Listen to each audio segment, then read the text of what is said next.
ಶಿವರಾತ್ರಿಯ ಈ ಜಾಗರಣದ ಸಂದರ್ಭದಲ್ಲಿ ಡಿಕೆಶಿ ಅವರು ಮನಸ್ಸು ಮಾಡಿದರೆ ರಾಜಕೀಯದಲ್ಲಿ ಪದವಿ ಬದಲಾವಣೆ, ಹುದ್ದೆ ಬದಲಾವಣೆ ಒಂದು ರಾತ್ರಿಯ ಕೆಲಸ ಅಂತ. ಕಾಂಗ್ರೆಸ್ಸಿನ ನಿಷ್ಠಾವಂತನಾಗಿ, ಕಾಂಗ್ರೆಸ್ ಪಕ್ಷದ ಒಂದು ಪ್ರಾಮಾಣಿಕ ಕಾರ್ಯಕರ್ತನಾಗಿ, ಕಾಂಗ್ರೆಸ್ ಪಕ್ಷವನ್ನ 136 ಸೀಟಿಗೆ ನಾನು ಇವತ್ತು ಚಾರಿತ್ರಿಕವಾದಂತ ಒಂದು ಬೆಂಬಲವನ್ನ, ಜಯವನ್ನ ತಂದುಕೊಡುವಲಿಕ್ಕೆ ಅಹರ್ನಿಶಿ ದುಡಿದಂತ ಒಬ್ಬ ದುಡಿಮೆಗಾರನಾಗಿ ನಾನು ಸಿಎಂ ಆಗೋದ್ರಲ್ಲಿ ತಪ್ಪೇನಿದೆ? ನಾನು ಯಾಕೆ ಸಿಎಂ ಆಗಬಾರದು? ಒಬ್ಬ ಸಾಮಾನ್ಯ ಕಾರ್ಯಕರ್ತನಾಗಿಸಬೇಕು. ಡಿಕೆಶಿಯನ್ನ ನಿಶಸ್ತ್ರೀಕರಣಗೊಳಿಸಬೇಕು, ನಿರ್ಬಲರನ್ನಾಗಿ ಮಾಡಬೇಕು, ಅವರನ್ನ ದುರ್ಬಲರನ್ನಾಗಿ ಮಾಡಬೇಕು, ನಾಮಾಂಕಿತ ಒಂದು ಸಚಿವನಾಗಿ ಅವರನ್ನು ಇಡಬೇಕು ಅನ್ನುವಂಥ ಈ ಪುಟಗೋಸಿಗೆ ಸಿದ್ದು ಬಣದ ಕಾರ್ಯಾಚರಣೆ ಏನು ಡಿಕೆಶಿ ಅಂತ ಅವ್ರಿಗೆ ಅರ್ಥ ಆಗುದಿಲ್ಲ ಅಂತ ಭಾವಿಸಿದ್ರ ನೀವು? ಸದ್ಗುರು ಅವರ ಮಧ್ಯಸ್ಥಿಕೆಯಲ್ಲಿ ಇವತ್ತು ಕರ್ನಾಟಕದ ಮತ್ತು ಡಿಕೆ ಶಿವಕುಮಾರ್ ಅವರ ರಾಜಕೀಯ ಭವಿಷ್ಯದ ಒಂದು ರಣತಂತ್ರದ ನೆಲೆ ಸಿದ್ಧಗೊಂಡಿದೆ. ಅದು ಅತ್ಯಂತ ಪರ್ಯಾಪ್ತವಾಗುವಂತ ಎಲ್ಲ ಸೂಚನೆಗಳು ಕಾಣ್ತಾ ಇದೆ. ಅಮಿತ್ ಶಾ ಅವರು ಮತ್ತು ಅವರು ಇವತ್ತೇನು ಸಂಧಿಸ್ತಾ ಇದ್ದಾರೆ, ಈ ಸಂಧಿಸುವಿಕೆ ಮುಂದೊಂದು ದಿನ ಸಿದ್ಧಿಸುವ ಬಹಳ ದೊಡ್ಡ ರಾಜಕೀಯ ಕ್ರಾಂತಿಗೆ ಮುನ್ನುಡಿಯನ್ನ ಬರೆತಾ ಇದೆ.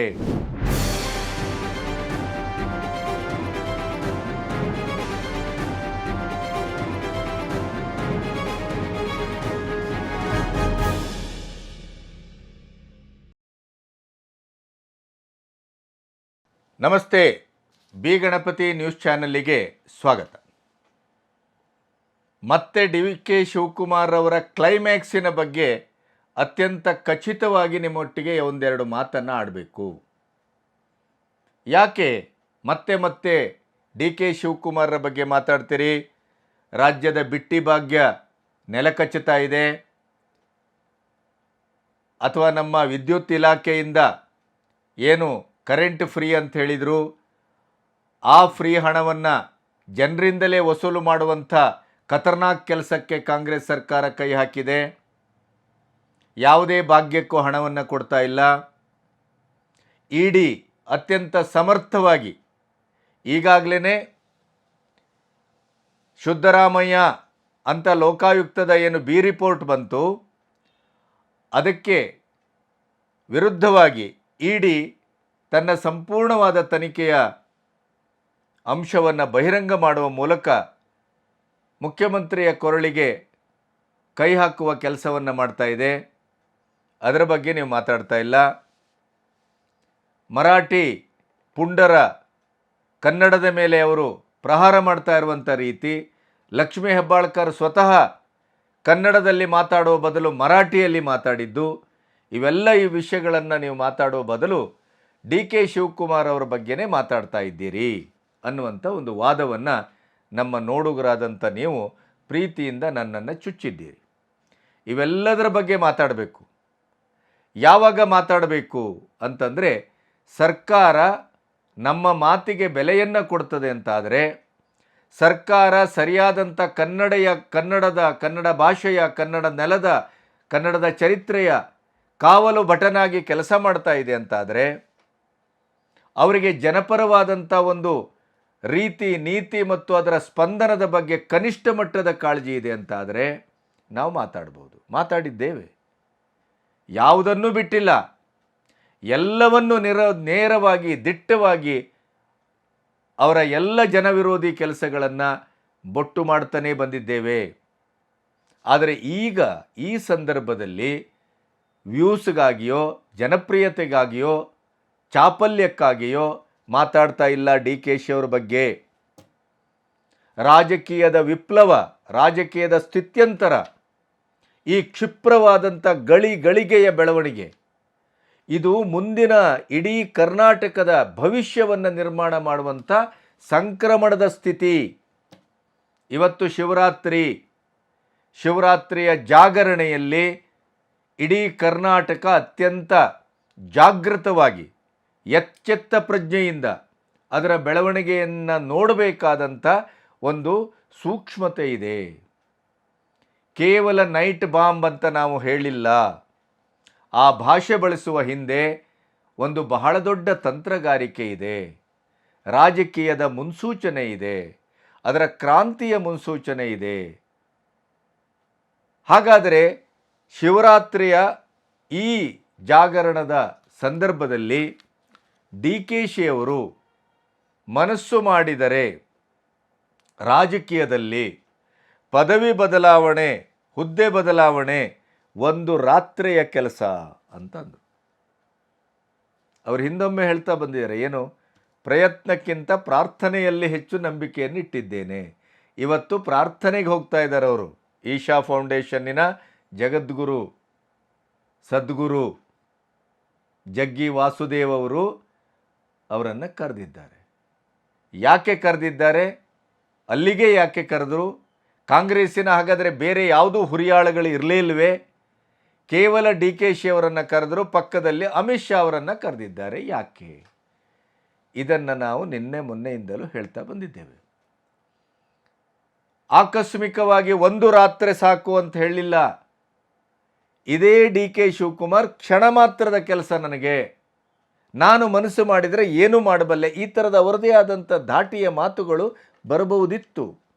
ಆದರೆ ಇತ್ತೀಚಿನ ಬೆಳವಣಿಗೆಗಳಲ್ಲಿ ಡಿ ಕೆ ಶಿವಕುಮಾರ್ ಅವರು ಎಷ್ಟು ಸೂಕ್ಷ್ಮ ಸಂವೇದಿತ್ವದಿಂದ ಮತ್ತು ಎಷ್ಟು ಅರ್ಥಪೂರ್ಣವಾಗಿ ಸಾಂಕೇತಿಕವಾದ ಭಾಷೆಗಳನ್ನು ಬಳಸ್ತಾ ಇದ್ದಾರೆ ಅಂತಂದರೆ, ಅತ್ಯಂತ ನಿಷ್ಣಾತ ಒಬ್ಬ ರಾಜಕೀಯ ಮುತ್ಸದ್ದಿ ಮತ್ತು ಪಟುತ್ವವುಳ್ಳಂಥ ಆ ಕ್ಷಣದ ಬಂಗುರಕ್ಕೆ ತಕ್ಕಾಗಿ ತನ್ನ ಭೇರಿನಾದವನ್ನು ಯಾವ ರೀತಿಯಲ್ಲಿ ಮಾಡಬೇಕು ಮತ್ತು ಅದು ಯಾರಿಗೆ ಮುಟ್ಟಬೇಕು, ಯಾರ ಎದೆಯನ್ನು ತಲ್ಲಣಿಸಬೇಕು, ಯಾರ ಎದೆಯೊಳಗಡೆ ಬೆಂಕಿ ಹಚ್ಚಬೇಕು, ಯಾರ ಜಂಗಾಬಲವನ್ನು ಉಡುಗಿಸಬೇಕು, ಅದರ ಇಡೀದಾದಂಥ ಪ್ರತಿಧ್ವನಿ ಅದು ದೆಹಲಿಯವರೆಗೂ ಮುಟ್ಟಬೇಕು.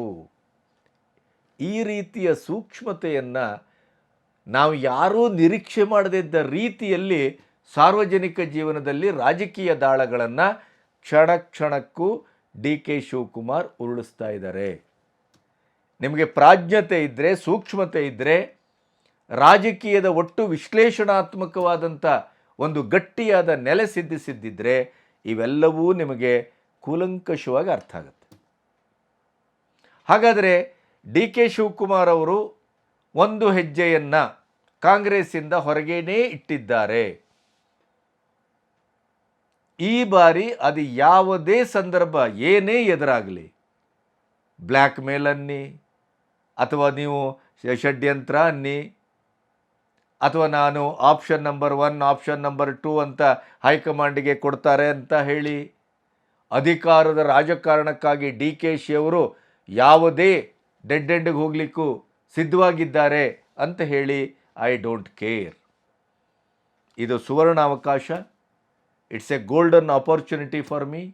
ನಾನು ಇದನ್ನು ಪಡೆತೇನೆ, ಪಡೆಯತಕ್ಕದ್ದು ಅರ್ಹತೆಯಿಂದ ಪಡೆತೇನೆ. ಪುಟಗೋಸಿತನದಿಂದಲ್ಲ, ಬಕೆಟ್ ರಾಜಕಾರಣದಿಂದಲ್ಲ, ಚೇಲಾಗಿರಿಯಿಂದಲ್ಲ. ನನ್ನ ಅರ್ಹತೆ, ಯೋಗ್ಯತೆ ಮತ್ತು ಕಾಂಗ್ರೆಸ್ಸಿಗೆ ಕೊಟ್ಟ ಕೊಡುಗೆ 1, 2, 3, 4 ಎಷ್ಟು 100,000 ಆ ಎಲ್ಲ ಹಿನ್ನೆಲೆಯಲ್ಲಿ ಎಲ್ಲಿಂದೋ ಬಂದವರು ಇವತ್ತು ತಾನು ದೊಡ್ಡ ಸಮೂಹದ ರಾಜಕಾರಣ, ನಾನು ಮಾಸ್ ಹೀರೋ ಅಂತೇಳಿ 2 ಬಾರಿ CM ಆಗಬಹುದಂತೆ. ಕಾಂಗ್ರೆಸ್ಸಿನ ನಿಷ್ಠಾವಂತನಾಗಿ, ಕಾಂಗ್ರೆಸ್ ಪಕ್ಷದ ಒಂದು ಪ್ರಾಮಾಣಿಕ ಕಾರ್ಯಕರ್ತನಾಗಿ, ಕಾಂಗ್ರೆಸ್ ಪಕ್ಷವನ್ನು 136 ಸೀಟಿಗೆ ನಾನು ಇವತ್ತು ಚಾರಿತ್ರಿಕವಾದಂಥ ಒಂದು ಬೆಂಬಲವನ್ನು, ಜಯವನ್ನು ತಂದುಕೊಡುವಲ್ಲಿಕ್ಕೆ ಅಹರ್ನಿಶಿ ದುಡಿದಂಥ ಒಬ್ಬ ದುಡಿಮೆಗಾರನಾಗಿ ನಾನು CM ಆಗೋದರಲ್ಲಿ ತಪ್ಪೇನಿದೆ? ನಾನು ಯಾಕೆ CM ಆಗಬಾರ್ದು? ಅದಾಗೆ ಬರಬೇಕು, ಒಪ್ಪಂದದ ಪ್ರಕಾರ ನ್ಯಾಯಬದ್ಧವಾಗೇ ಬರಬೇಕು. ಇಲ್ಲದೇ ಇದ್ದರೆ ಅದನ್ನು ಪಡ್ಕೊಳ್ಳಿಕ್ಕೆ ಗೊತ್ತಿದೆ ನನಗೆ ಅನ್ನುವಂಥ ಹೂಂಕಾರವನ್ನು, ಭೇರಿನಾದವನ್ನು ಡಿ ಕೆ ಶಿವಕುಮಾರ್ ಮಾಡಿದ್ದಾರೆ. ಶಿವರಾತ್ರಿಯ ಗಡು ಹೆಸರಲ್ಲೂ ಶಿವ ಇದ್ದಾನೆ. ಹೋಗ್ತಾ ಇರೋದು ಶಿವನ ಸನ್ನಿಧಾನ, ಬರ್ತಾ ಇರೋದು ಅಮಿತ್ ಶಾ, ಸದ್ಗುರು ಅಲ್ಲಿ ಮಧ್ಯಸ್ಥಿಕೆ. ಇವೆಲ್ಲದರ ದೃಷ್ಟಿಯಿಂದಲೇ ನಾನು ಮನಸ್ಸು ಮಾಡಿದರೆ ರಾಜಕೀಯದಲ್ಲಿ ಒಂದು ರಾತ್ರಿ ಸಾಕು ಬದಲಾವಣೆಗೆ ಅಂತ ಹೇಳಿದ್ದು ಬರೀ ಸುಮ್ಮನೆ ಅಲ್ಲ. ಆ ರಾತ್ರಿ ಅಂತ ಬಳಸಿದ್ರ ಹಿಂದೆ ನಿಗೂಢವಾದಂಥ ನಡೆ ಇದೆ. ಹಾಗಾದರೆ ಏನು ಸಿದ್ದು ಬಣ ಕಡಲೆಪುರಿ ತಿಂತಾ ಇದೆಯೇ? ಸಿದ್ದು ಬಣ ಏನು ಮಲ್ಕೊಂಡಿದೆಯೇ? ಸಿದ್ದು ಬಣ ಏನೋ ನಿಶ್ಚಿಂತೆಯಿಂದಿದೆಯೇ? ಏನೂ ಮಾಡಿಲ್ವೇ? ನೋ. ಸಿದ್ದರಾಮಯ್ಯನವರ ಬಣ ಮಾಡಿದ ಎಲ್ಲ ಅಟಾಟೋಪಗಳನ್ನು, ಎಲ್ಲ ರಾಜಕೀಯದ ಷಡ್ಯಂತ್ರಗಳನ್ನು, ಎಲ್ಲ ತಂತ್ರ ಮಂತ್ರ, ಎಲ್ಲ ಪ್ರತಿತಂತ್ರಗಳನ್ನು ಮೌನವಾಗಿ ಗಮನಿಸಿ ಅದಕ್ಕೆ ಸರಿಯಾದಂಥ ಪೆಟ್ಟನ್ನು, ಪ್ರತಿ ಹೊಡೆತವನ್ನು ಬೂಮರಾಂಗ್ ಆಗುವ ರೀತಿಯಲ್ಲಿ ಅದನ್ನು ತಿರುಗಿಸಿ ಬಿಡ್ತಾ ಇರುವಂಥ ಕೆಲಸವನ್ನು ಈಗ ಡಿ ಕೆ ಶಿವಕುಮಾರ್ ಮಾಡ್ತಾ ಇದ್ದಾರೆ. ಜನವರಿಯಿಂದ ಇವತ್ತಿನವರೆಗಿನ ಒಟ್ಟು ಬೆಳವಣಿಗೆ ನಿಜಕ್ಕಾದರೆ ಇದೇ ಈ ಹಸ್ತಾಂತರದ ಪ್ರಶ್ನೆ. ಸಿದ್ದರಾಮಯ್ಯನವರ ಬಣ ಸಿಕ್ಕಾಪಟ್ಟೆ ಎಗ್ಗಿಲ್ಲದೆ ಏಕವಚನ ಬಹುವಚನವನ್ನು ನೋಡದೇನೆ ಡಿ ಕೆ ಶಿವಕುಮಾರ್ರ ಮೇಲೆ ಮಾಡ್ತಾ ಇದ್ದಂಥ ಪ್ರತ್ಯಾಘಾತವನ್ನು ಗಮನಿಸಿದ ಹೈಕಮಾಂಡ್ ಜನವರಿ 26ಕ್ಕೆ ಸಿದ್ದರಾಮಯ್ಯನವರನ್ನು ಕರೆದಿತ್ತು ಮಾತುಕತೆಗೆ. ಆದರೆ ಸಿದ್ದರಾಮಯ್ಯನವರು ಹೋಗಿಲ್ಲ. ಅದು ರಾಜಕೀಯ ಪಟುತ್ವ, ಅದು ಪ್ರತಿತಂತ್ರ. ಅವರೇನು ಮಾಡಿದರು? ಇಡೀ ಅಟ್ಮಾಸ್ಫಿಯರನ್ನು, ವಾತಾವರಣವನ್ನು ಕ್ರಿಯೇಟ್ ಮಾಡುವ ಕೆಲಸವನ್ನು ಮಾಡಿದರು. ತಾನು ಈಗ ಹೋದರೆ ನೇರ ಮಾತಿಗೆ ನಿಲ್ಲಬೇಕಾಗತ್ತೆ. ಯಾಕೆಂತಂದರೆ 2.5 ವರ್ಷದ ಈ ಅಧಿಕಾರ ಹಸ್ತಾಂತರದ ಒಪ್ಪಂದವನ್ನು ಸ್ವತಃ ಅವರು ಡಿ ಕೆ ಶಿ ಅವರು ಹೈಕಮಾಂಡ್ ಸೇರೆ ಮಾಡಿತ್ತಾನೆ. ಅದನ್ನು ಇತ್ತೀಚೆಗೆ ದೆಹಲಿಯಲ್ಲಿ ಶಿವಕುಮಾರ್ ಅವರೇ ಹೊರಗಡೆ ಹಾಕಿದ್ರು ತಾನೆ. ಒಪ್ಪಂದ ಆದದ್ದು ಹೌದು. ಹಾಗಾದರೆ ಒಪ್ಪಂದದ ಪ್ರಕಾರ ನಡ್ಕೊಳ್ಳಿ ಅಂತಂದಾಗ ನೇರವಾಗಿ ಸಿದ್ದರಾಮಯ್ಯನವರು ಅಲ್ಲಿ ಉತ್ತರಿಸಬೇಕಾಗತ್ತೆ. ಆದ್ದರಿಂದ ಅವರೇನು ಮಾಡಿದರು? ತನ್ನ ಬಣವನ್ನು ಚೂಬಿಟ್ರು. ಇಡೀ ರಾಜ್ಯದಲ್ಲಿ KPCC ಅಧ್ಯಕ್ಷತೆ ಬದಲಾಗಬೇಕು, 5 ವರ್ಷ ಸಿದ್ದರಾಮಯ್ಯನವರೇ CM, 3-4 DCMಗಳನ್ನು ಪ್ರತ್ಯೇಕವಾಗಿ ನೇಮಿಸಬೇಕು, ಡಿ ಕೆ ಶಿವಕುಮಾರಲ್ಲಿರುವಂಥ ಹೆಚ್ಚುವರಿ ಖಾತೆಗಳನ್ನು ತೆಗೆಯಬೇಕು. ಇವೆಲ್ಲ ಮಾತುಕತೆಗಳು ಬೇಕಾದ ರೀತಿಯಲ್ಲಿ ಆಯಿತು. ಅದರ ನಂತರ ಮೊದಲ ಬಾರಿಗೆ ಯಾರು ಹೋದರು? ರಾಜಣ್ಣ ಹೋದರು ದೆಹಲಿಗೆ. ಏನು ಹೇಳಿ ಬಂದರು ಅವರು? ನೋಡಿ, ಯಾವುದೇ ಕಾರಣಕ್ಕೂ ಸಿದ್ದರಾಮಯ್ಯನವರನ್ನು ಬದಲಾಯಿಸಬೇಡಿ, ತಕ್ಷಣಕ್ಕೆ KPCC ಅಧ್ಯಕ್ಷತೆಯನ್ನು ಬದಲಾಯಿಸಿ.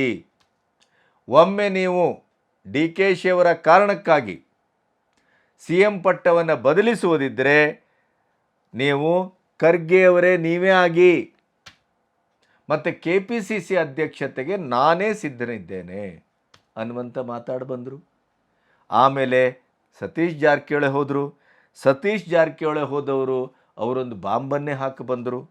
ಏನನ್ನು ಹಾಕಿದರು? ಒಮ್ಮೆ ನೀವು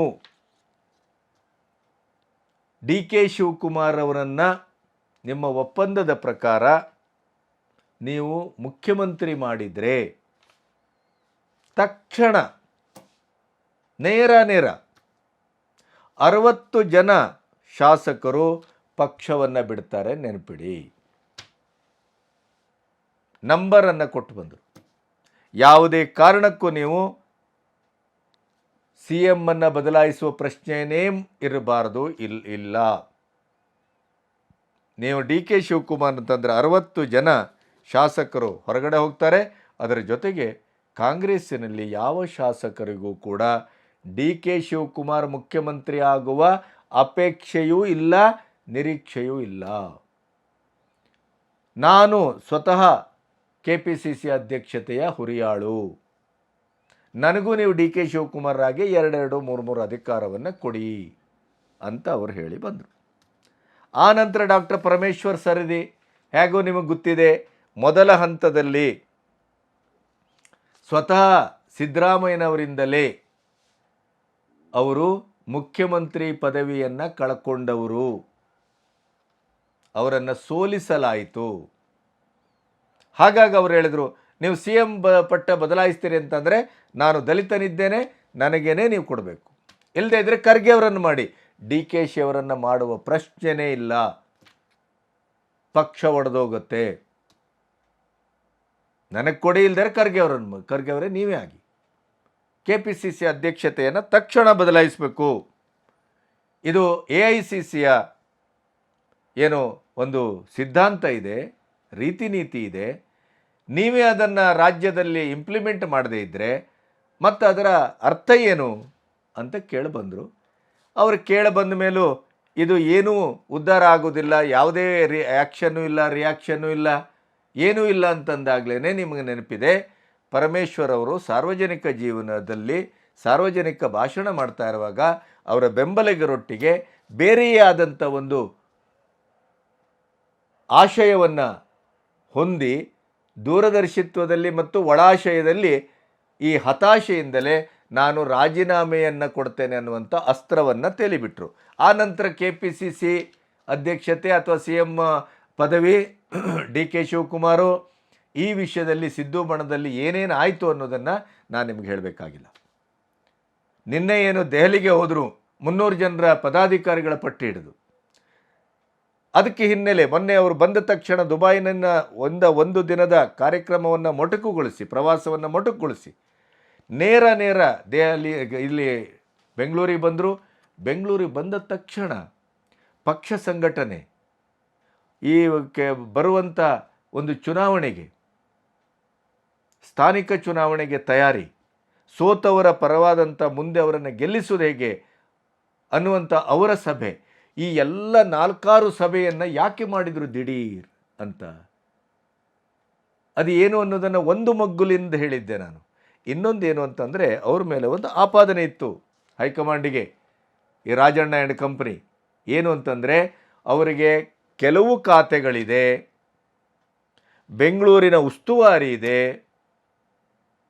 ಪಕ್ಷದ ಜವಾಬ್ದಾರಿ ಇದೆ, KPCC ಅಧ್ಯಕ್ಷರು ಬೇರೆ, ಆದ್ದರಿಂದ ಅವರಿಗೆ ಸಮಯ ಇಲ್ಲ, ಪಕ್ಷದ ಇಡಿಯದಾದಂಥ ಸಂಘಟನೆಯ ಕೆಲಸ ನೆನಗುದಿಗೆ ಬಿದ್ದಿದೆ, ನಿರ್ಲಕ್ಷ್ಯಕ್ಕೊಳಗಾಗಿದೆ ಅನ್ನುವಂಥ ಒಂದು ಕಿವಿ ಊದುವ ಕೆಲಸವನ್ನು ಮಾಡಿದರು.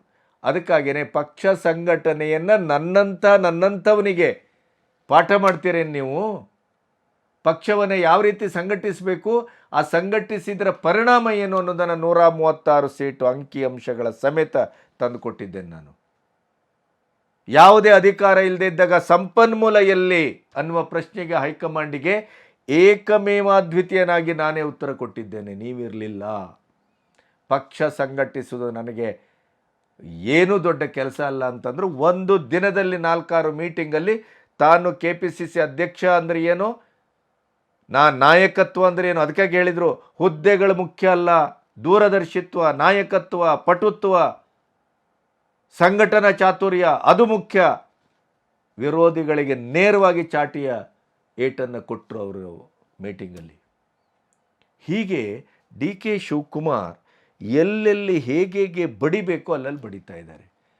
ಆದರೆ ನಾವೆಲ್ಲ ಹೇಳಿದಾಗ ನೀವೊಂದು ಮಾತು ಹೇಳ್ತಾ ಇದ್ದೀರಿ, BJPಗೆ ಹೆಂಗೆ ಹೋಗ್ಬಿಡ್ತಾರೆ ಅವರು, ಇನ್ನೇನು ಮಾಡ್ತಾರೆ DKಶಿ, ಯೋಚನೆ ಮಾಡಿ. ಪರಮೇಶ್ವರು ನೋ ಅಂತಾರೆ, ಜಾರಕಿಹೊಳಿ ನೋ ಅಂತಾರೆ, ರಾಜಣ್ಣ ಇನ್ನು ಬೆಂಕಿ ಚೆಂಡನ್ನೇ ಹಿಡ್ಕೊಂಡು ಹೊರಡ್ತಾರೆ, ಏಕವಚನದಲ್ಲಿ ಬೈತಾರೆ. DKಶಿ ಅವರು ಆದರೆ 60 ಜನ ಪಕ್ಷಾಂತರ ಮಾಡ್ತಾರೆ ಅಂತಾರೆ, ಯಾರಿಗೂ ಅವರು ಇಷ್ಟವೇ ಇಲ್ಲ ಅಂತಾರೆ. ಈ ಎಲ್ಲ ವಾತಾವರಣದ ಮಧ್ಯೆ ಇನ್ನು ಸಿದ್ದರಾಮಯ್ಯನವರು ಮುಂದೋಗಿ ನಿಧಾನಗತಿ ಅವ್ರದ್ದು ಅದೇ ಚಾಣಾಕ್ಷತನ, ಕುರ್ಚಿ ಭದ್ರತೆಗಾಗಿ ಅವರು ಮೂಢ ಹಗರಣ, ವಾಲ್ಮೀಕಿ ಹಗರಣ, ಅಬಕಾರಿ ಹಗರಣ, ಇನ್ನು ತುಷ್ಟೀಕರಣದ ರಾಜಕಾರಣದ ರಕ್ತಪಾತಗಳು, ಕೊಲೆ ಇತ್ಯಾದಿ ಎಲ್ಲವನ್ನ ಏನು ಪ್ರಕ್ಷುಬ್ಧವಾಗಿತ್ತು, ದಿವಾಳಿತನ, ಸಂಬಳ ಕೊಡದೇ ಇರುವಂಥದ್ದು, ಇಂಥದ್ದೆಲ್ಲ 1-2 ಏನು 1000 ಇದೆ. ಇದೆಲ್ಲವನ್ನು ಡೈಲ್ಯೂಟ್ ಮಾಡಲಿಕ್ಕೆ ಅವರು ನಿಧಾನವಾಗಿ ಜನವರಿ 26 ಕರೆದಾಗ ಹೋಗಲಿಲ್ಲ, ತನ್ನ ಬೆಂಬಲಿಗರ ಮೂಲಕ ಏನು ಮುಟ್ಟಿಸಬೇಕೋ ಅದನ್ನು ಮುಟ್ಟಿಸಿದರು. ಅದಕ್ಕೆ ಪ್ರತಿಯಾಗಿ ಕಾದು ಮೌನದಲ್ಲೇ ಇದ್ದಂಥ DKಶಿ ಅವರು ತನ್ನ ವ್ಯಾಘ್ರ ಸ್ವರೂಪವನ್ನು ಈಗ ತೋರಿಸ್ತಾ ಇದ್ದಾರೆ. ಅದಕ್ಕೆ ಯಾವ ಪ್ರತಿತಂತ್ರದ ಮೂಲಕ ಎಲ್ಲಿ ಹೇಗೆ ಪೆಟ್ಟು ಹಾಕಬೇಕೋ ಅದನ್ನು ಹಾಕ್ತಾ ಇದ್ದಾರೆ ಅವರು ಹೈಕಮಾಂಡಿನವರೆಗೆ. ಅದಕ್ಕೆ ಈಗ ಶಿವರಾತ್ರಿಯ ಬ್ರಹ್ಮಾಸ್ತ್ರ, 1 ನೈಟ್ ಪ್ರೋಗ್ರಾಮ್, ನೈಟ್ ಬಾಂಬ್ ಅದನ್ನೇ ಈಗ ಬಾಕಿ ಇಟ್ಕೊಂಡು ಕೂತಿದ್ದಾರೆ ಅವರು. KPCC ಅಧ್ಯಕ್ಷನಾಗಿಯೂ ಕೂಡ ಒಬ್ಬ ಸಾಮಾನ್ಯ ಕಾರ್ಯಕರ್ತನಾಗಿಸಬೇಕು ಡಿ ಕೆ ಶಿಯನ್ನು, ನಿಶಸ್ತ್ರೀಕರಣಗೊಳಿಸಬೇಕು, ನಿರ್ಬಲರನ್ನಾಗಿ ಮಾಡಬೇಕು, ಅವರನ್ನು ದುರ್ಬಲರನ್ನಾಗಿ ಮಾಡಬೇಕು, ನಾಮಾಂಕಿತ ಒಂದು ಸಚಿವನಾಗಿ ಅವರನ್ನು ಇಡಬೇಕು ಅನ್ನುವಂಥ ಈ ಪುಟಗೋಸಿಗೆ ಸಿದ್ದು ಬಣದ ಕಾರ್ಯಾಚರಣೆ ಏನು ಡಿ ಕೆ ಶಿ ಅಂತವ್ರಿಗೆ ಅರ್ಥ ಆಗೋದಿಲ್ಲ ಅಂತ ಭಾವಿಸಿದ್ರ ನೀವು? ಇಡೀ ವಾತಾವರಣ ಅವರ ವಿರುದ್ಧವಾಗಿದೆ ಕಾಂಗ್ರೆಸ್ನಲ್ಲಿ. ಸಿದ್ದರಾಮಯ್ಯನವರು ಅದಕ್ಕೆ ನೇತೃತ್ವ ವಹಿಸ್ತಾ ಇದ್ದಾರೆ. ಶೋಷಿತರ ಸಮಾವೇಶ ಅಂತಾರೆ, ಹಿಂದ್ ಸಮಾವೇಶ ಅಂತಾರೆ, ಕೃತಜ್ಞತಾ ಸಮಾವೇಶ ಅಂತಾರೆ, ಸ್ವಾಭಿಮಾನಿ ಸಮಾವೇಶ ಅಂತಾರೆ. ಎಲ್ಲದರ ಮೂಲಕ ತನ್ನ ಅಸ್ತಿತ್ವವನ್ನು ಗಟ್ಟಿ ಮಾಡಿಕೊಳ್ಳುವಂಥ ಒಂದು ರಣತಂತ್ರವನ್ನು ಇತ್ತೀಚಿನ ತಿಂಗಳುಗಳಲ್ಲಿ ಸಿದ್ದರಾಮಯ್ಯನವರು ಹಂತ ಹಂತವಾಗಿ ತನ್ನ ಬೆಂಬಲಿಗರ ಮೂಲಕ ಸಿದ್ಧಿಸಿದ್ದನ್ನು ನಾವೆಲ್ಲರೂ ಗಮನಿಸಿದ್ದೇವೆ. ಅದು ಡಿ ಕೆ ಶಿಯವರನ್ನು ಹೊಡೆಯಲಿಕ್ಕೆ ಮಾಡಿದಂಥ ತಂತ್ರ ಅದು. ಇನ್ನೂ ಹಲವಾರು ಎದುರಿಟ್ಕೊಂಡು ಕೂತಿದ್ದಾರೆ ಈಗ ಪರಮೇಶ್ವರು, ರಾಜಣ್ಣ ಇವರೆಲ್ಲ. ಹೀಗಿರುವುದರಿಂದಲೇ ಹೇಗೂ ನಾನೇ ಕಟ್ಟಿದ ಹುತ್ತದಲ್ಲಿ ಹಾವು ಬಂದು ಉಳಿದಾಗಿದೆ, ಆ ಹಾವು ಹೊರಗಡೆ ಹೋಗುವ ಲಕ್ಷಣಗಳು ಕಾಣ್ತಾ ಇಲ್ಲ, ಹಾಗಾದರೆ ನಾನೇನು ಮಾಡಬೇಕು ಅಂತ ಹೊರಟಾಗ ಅವರು ತನ್ನ ನಡೆಯನ್ನು ಬದಲಾಯಿಸಿದರು, ನುಡಿಯನ್ನು ಬದಲಾಯಿಸಿದರು, ಸಿದ್ಧಾಂತವನ್ನು ಬದಲಾಯಿಸಿದರು. ಈ ದೇಶದ ಮೂಲ ಸಂಸ್ಕೃತಿ ಮತ್ತು ಸನಾತನತೆಯ ಬಗ್ಗೆ ತನ್ನ ಅಸ್ತ್ರವನ್ನು ಜಳಪಿಸಲಿಕ್ಕೆ ಆರಂಭ ಮಾಡಿದರು ಡಿ ಕೆ ಶಿವಕುಮಾರ್. ಕುಂಭಮೇಳವೇ ಒಂದು ಅರ್ಥದಲ್ಲಿ ಪ್ರಧಾನ ಅರ್ಘ್ಯ. ಅಲ್ಲಿಂದ ಒಂದೊಂದು ಅವರು ಕೈಗೆತ್ತಿಕೊಂಡ ಅಸ್ತ್ರವು ಬ್ರಹ್ಮಾಸ್ತ್ರ. ಈಗ ಇದು ಇವತ್ತಿನ ಶಿವಾಸ್ತ್ರ, ಇದು ಶಿವತಾಂಡವ ಆಗಲಿಕ್ಕಿದೆ. ಯಾಕೆ? ಕಾಂಗ್ರೆಸ್ಸಿನ ಒಟ್ಟು ಪರಿಸ್ಥಿತಿ ಹೀಗಿದೆ. 300 ಪದಾಧಿಕಾರಿಗಳ ಪಟ್ಟಿಯನ್ನು ಕೊಟ್ಟು ಬಂದಿದ್ದಾರೆ. ಹೈಕಮಾಂಡಿಗೆ ಹೇಳಬೇಕಾದದ್ದನ್ನು ಸೂಚ್ಯವಾಗಿ, ನೇರವಾಗಿಯೂ ಪರೋಕ್ಷವಾಗಿಯೂ ಹೇಳಿದ್ದಾರೆ. ನೀವು ನನಗೆ ಸರಿಯಾದ ರೀತಿಯಲ್ಲಿ ನಡೆಸ್ಕೊಳ್ಳಿಲ್ಲ ಅಂತಾದರೆ ನಾನು ಯಾವ ಹೆಜ್ಜೆಯನ್ನು ಇಡ್ತೇನೆ, ಇಡಬಲ್ಲೆ, ನನ್ನ ತಾಕತ್ತೇನು, ಅದನ್ನು ಸ್ಪಷ್ಟವಾಗಿ ಮುಟ್ಟಿಸಿದ್ದಾರೆ. ಅದರ ಪ್ರಥಮ ಹೆಜ್ಜೆ ಏನು ಅಂತಂದರೆ, ಜಗ್ಗಿ ವಾಸುದೇವ್ ಸದ್ಗುರು ಅವರ ನೇತೃತ್ವದಲ್ಲಿ ಕೊಯಮತ್ತೂರಿನಲ್ಲಿ ಇವತ್ತು ನಡೀತಾ ಇರುವಂಥ ಶಿವರಾತ್ರಿ ಜಾಗರಣೆ ಸಂದರ್ಭದಲ್ಲಿ ಡಿ ಕೆ ಶಿ ಅವರನ್ನು ಆಹ್ವಾನಿಸಿದ್ದಾರೆ. ಮನೆಗೆ ಹೋಗಿ ಅವರು ಒಪ್ಪಿದ್ದಾರೆ, ಹೋಗ್ತಾರೆ. ಇನ್ನೊಂದು ಕಡೆಯಿಂದ ಅಮಿತ್ ಶಾ ಬರ್ತಾರೆ. ಹಾವು ಮುಂಗುಸಿಯ ಸರಸ ಸಮಾವೇಶ ಇದು. ಹಾವು ಮುಂಗುಸಿಯ ಒಂದು ಸಂಧಾನದ ಸಂದರ್ಭ ಇದು. ರಾಜಕೀಯದಲ್ಲಿ ಯಾರು ಹಾವಲ್ಲ, ಯಾರು ಮುಂಗುಸಿ ಅಲ್ಲ. ಅಲ್ಲಿ ಪ್ರೇಮವೂ ಇದೆ, ದ್ವೇಷವೂ ಇದೆ, ಹಾರಾಟವೂ ಇದೆ, ಕಾದಾಟವೂ ಇದೆ, ಎಲ್ಲವೂ ಇದೆ, ಕುಣಿದಾಟವೂ ಇದೆ.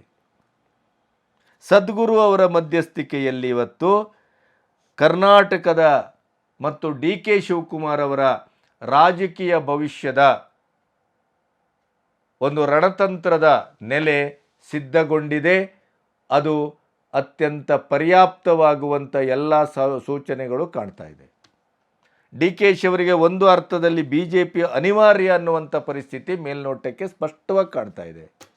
ಯಾಕೆಂತಂದರೆ ನಿಮಗೆ ಯಾಕೆ ಇದನ್ನು ಇಷ್ಟೆಲ್ಲ ನಾನು ಸಿದ್ದು ಬಣದ ಈ ರಣತಂತ್ರದ ವಿವರಗಳನ್ನು ಕೊಟ್ಟೆ ಅಂತಂದರೆ, ಸಿದ್ದು ಬಣದ ಈ ರಣತಂತ್ರದ ವಿವರಗಳು ಅದು ಎಷ್ಟು ಗನಿ ಕಟ್ಟಿದೆ ಮತ್ತು ಎಷ್ಟು ಗಟ್ಟಿಯಾಗಿದೆ ಅಂತಂದರೆ, ಶಿವಕುಮಾರ್ ಅವರ CM ಪಟ್ಟವನ್ನು ಗಿಟ್ಟಿಸಿಕೊಳ್ಳುವಂಥ ಒಂದು ಏನು ಸಂದರ್ಭ ಇದೆಯಲ್ಲ, ಅದು ಅಷ್ಟು ಸುಲಭವಾಗಿ ಉಳಿದಿಲ್ಲ. ಖರ್ಗೆಯೂ ವಿರುದ್ಧವಾಗಿದ್ದಾರೆ ಅದಕ್ಕೆ. ಅದನ್ನು ಕಳೆದ ವಿಡಿಯೋದಲ್ಲಿ ಹೇಳಿದ್ದೇನೆ ನಾನು.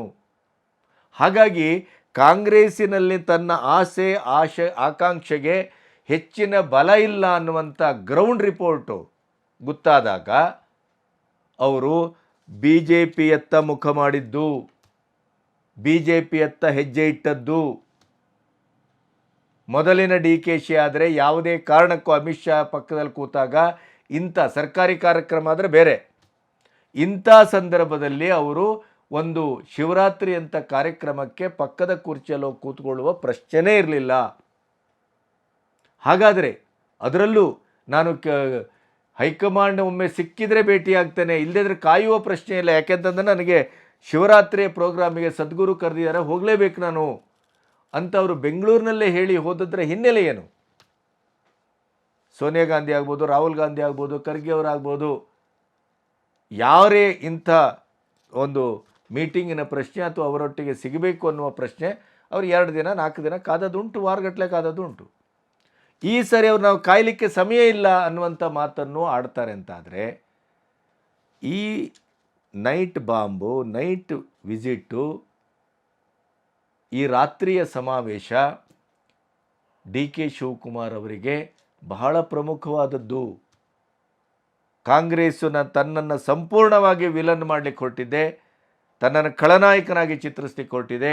ನಾನು ದುಡಿದ ಮನೆಯಲ್ಲಿ ತೆಗೆದ ಬೆಳೆಯಲ್ಲೇ ನನಗೆ ಅದರ ಒಂದು ತೊಟ್ಟು ತಿನ್ನುವ ಒಂದು ನಿರ್ಮೂಲತೆ, ಒಂದು ಭಾಗ್ಯ ನನಗಿಲ್ಲ ಅಂತ ಆದರೆ ಆ ಭಾಗ್ಯವನ್ನು ನಾನೇ ಪಡ್ಕೋಬೇಕು ಅನ್ನುವಂಥ ತೀರ್ಮಾನಕ್ಕೆ ಡಿ ಕೆ ಶಿ ಅವರು ಸ್ಪಷ್ಟವಾಗಿ ಬಂದಿದ್ದಾರೆ. ಅದರಲ್ಲಿ ನೋ ಡೌಟ್ ಎಟ್ ಆಲ್.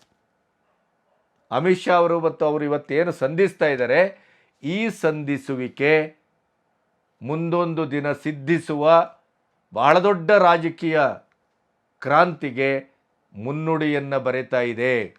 ಅದರ ಬಗ್ಗೆ ಯಾವುದೇ ಅನುಮಾನ ಬೇಕಾಗಿಲ್ಲ.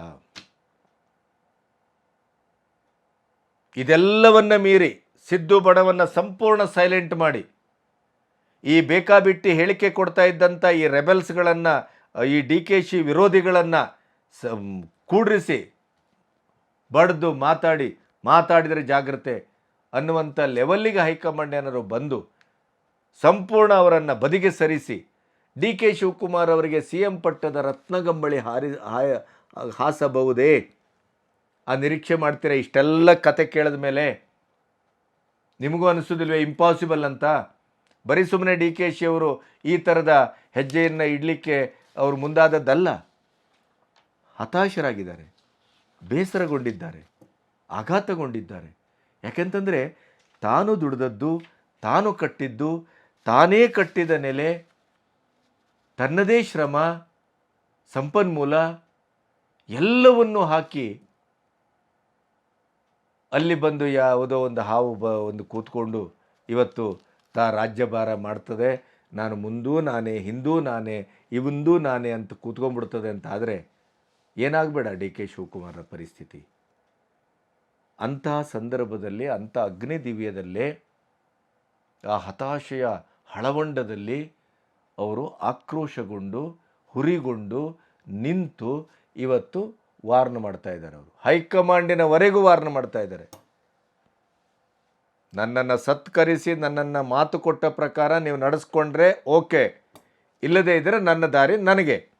ಅದಕ್ಕೆ ಒಂದು ಸ್ಪಷ್ಟ ಸೂಚನೆ ಶಿವರಾತ್ರಿಯ ಜಾಗರಣೆ ಸಂದರ್ಭದಲ್ಲಿ ಅಮಿತ್ ಶಾನನ್ನು, ಚಾಣಕ್ಯನನ್ನು ಭೇಟಿಯಾಗಲಿಕ್ಕೆ ಕಾಂಗ್ರೆಸ್ಸಿನ ಟ್ರಬಲ್ ಶೂಟರ್ ಹೋಗ್ತಾ ಇದ್ದಾರೆ, ಭೇಟಿಯಾಗ್ತಾ ಇದ್ದಾರೆ. ಈ ಭೇಟಿಯ ಫಲಶ್ರುತಿ ಕರ್ನಾಟಕದ ರಾಜಕೀಯ ಚರಿತ್ರೆಯನ್ನು ಬದಲಾಯಿಸ್ತಿದೆ. ಅದರ ಬಗ್ಗೆ ನೋ ಡೌಟ್. ಸಿ ಎಂ ಆಗೋದು ಖಚಿತ. ಆದರೆ ಕಾಂಗ್ರೆಸ್ಸಿಗೋ, ಕಾಂಗ್ರೆಸ್ಸಿನ ನೆಲೆಯಿಂದಲೋ, ಬಿ ಜೆ ಪಿ ನೆಲೆಯಿಂದಲೋ ಅನ್ನುವ ಪ್ರಶ್ನೆಯನ್ನು ಗಣಪತಿಯವರೇ ನೀವು ಕೇಳ್ತಾ ಇದ್ದೀರಿ. ಮೊದಲು ಬಿ ಜೆ ಪಿ ಅಂತ ನೇರವಾಗಿ ಹೇಳ್ತಾ ಇದ್ರಿ, ಈಗ ಈ ರೀತಿಯ ವಿಶ್ಲೇಷಣೆ ಮಾಡ್ತಾ ಇದ್ದೀರಿ ಏನು ಅಂತ ಕೇಳಿದ್ರಲ್ಲ, ಅದಕ್ಕೆ ಉತ್ತರವನ್ನು ಇವತ್ತು ನಿಮಗೆ ಕೊಟ್ಟಿದ್ದೇನೆ ನಾನು. ಕಾಂಗ್ರೆಸ್ಸಿನ ಬಾಗಿಲು ಹೇಗೆ ಮುಚ್ಚುತ್ತಾ ಇದೆ, ಕಾಂಗ್ರೆಸ್ಸಿನ ಇಡೀ ನೆಲೆ ಹೇಗೆ ಅದು ಒಂದು ಕುದಿಯುವ ಕೆಂಡ ಆಗಿದೆ ಡಿ ಕೆ ಶಿ ಅವರಿಗೆ. ಆದ್ದರಿಂದ ಬಂಡೆ ವಾಲ್ತಾ ಇದೆ ಬಿ ಜೆ ಪಿ ಕಡೆ ಅಂತ ನಾವು ಹೇಳ್ತಾ ಬಂದದ್ದು ಬಹಳ ಸಕಾರಣವಾಗಿದೆ, ಸ್ಪಷ್ಟವಾಗಿದೆ.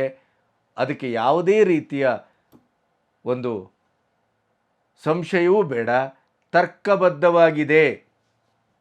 ಅದನ್ನು ನಿಮಗೆ ಹೇಳಬೇಕಾಗಿತ್ತು. ನಮಸ್ತೆ.